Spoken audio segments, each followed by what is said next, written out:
Hai, kembali lagi sama aku nih. Kali ini aku bakal bawain cerita untuk nemenin kegabutan kalian. Oke, lanjut aja ya. Jangan lupa di like, comment, and subscribe. Enjoy guys.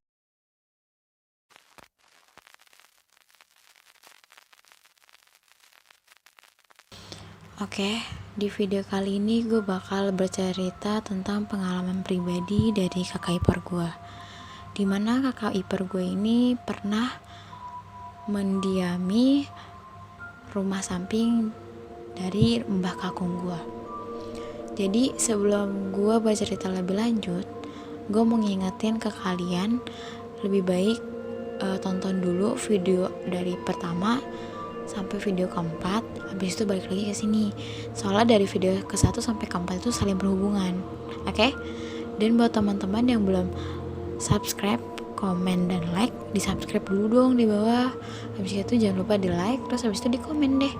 Habis itu kalau bisa share ke teman-teman kalian biar bisa dengerin cerita-cerita menarik dari pengalaman-pengalaman di kampung halaman gue. Oke, lanjut aja ya. Sebelum gue bercerita lebih lanjut, gue bakal jelasin ke kalian gimana sih tata letak rumah mbah gue sama siapa aja penghuni di rumah mbah gue itu sendiri. Jadi di rumah mbah gue ini rumahnya itu panjang kali lebar, jadi panjang banget terus lebar juga. Dan ini tuh persis kayak rumah-rumah zaman dulu banget yang masih pakai tanah yang belum dikasih ubin. Terus habis itu rumahnya itu kayak banyak pintu-pintu gitu, jadi kayak khas Jawa banget gitulah. Nah terus karena lebar banget itu jadi disekat lah, jadi dibuat kayak 2 rumah padahal masih 1 rumah gitu. Jadi di rumah itu kayak ada 2 dapur, 5 kamar, dan berapa penghuni ya? Kalau di rumah mbah gue itu ada Pak D, ada lele gue, ada mbah Putri, ada mbah Kakung, 4 orang. Kalau di rumah satunya itu ada mas gue, ada istrinya sama anak pertamanya. Nah jadi tuh tata letak kamarnya itu di rumah mbah gue itu ada 4 kamar kan. Jadi 3 kamar di ruang depan itu berjejeran. Nah satu kamarnya itu ada di tengah-tengah, nggak di tengah-tengah sih, ada di dalam pawon itu dapur. Jadi kan dapur luas banget tuh. Nah pinggir-pinggiran dapur itu ada kamar. Nah itu kamar Pak Ade gue. Sedangkan di rumah mas gue cuman ada 1 dapur sama kamarnya. Kita masuk di inti cerita di mana mas gue ini berprofesi sebagai pedagang keliling.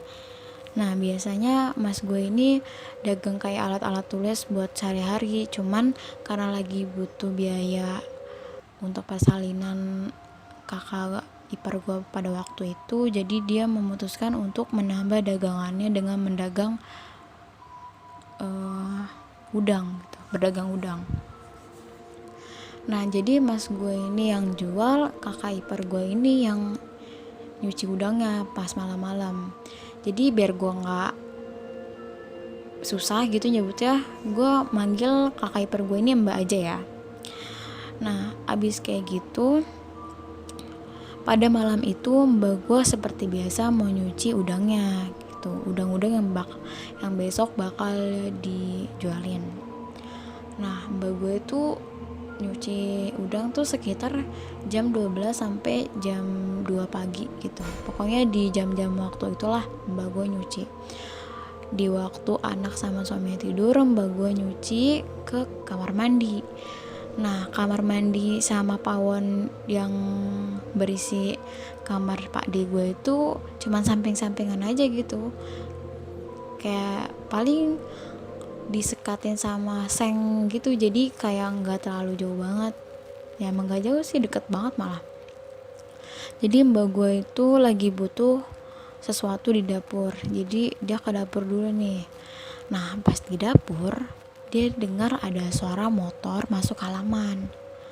kedengeran banget kan. Waktu itu kan emang sepi banget kan, apalagi di kampung, jadi kedengeran banget. Nah abis kayak gitu mbak gue dengar lagi nih pintu yang digeser.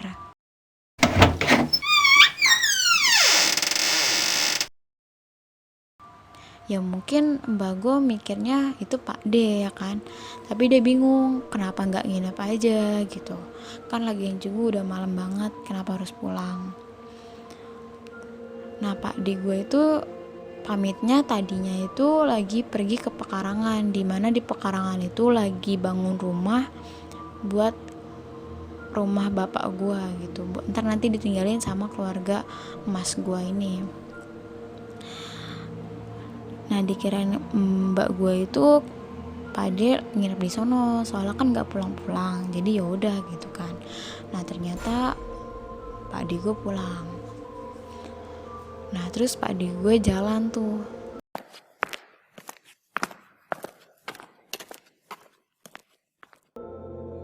jalan ke kamarnya, yang dimana kamarnya itu di dapur itu kan. Jadi otomatis ketemulah sama mbak gue ini.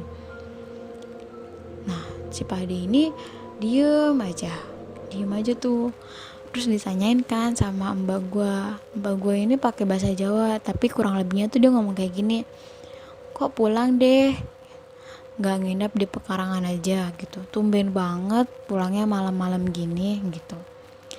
Nah Pak D gue tuh nggak ngomong apa-apa gitu, kayak biasanya tuh ngomong, cuman pas hari itu tuh, pas malam itu Pak D gue nggak ngomong apa-apa gitu, cuman ngeliatin mbak gue doang. Ya udah kan, mbak gue kayak lanjutin ke kamar mandi buat nyuci.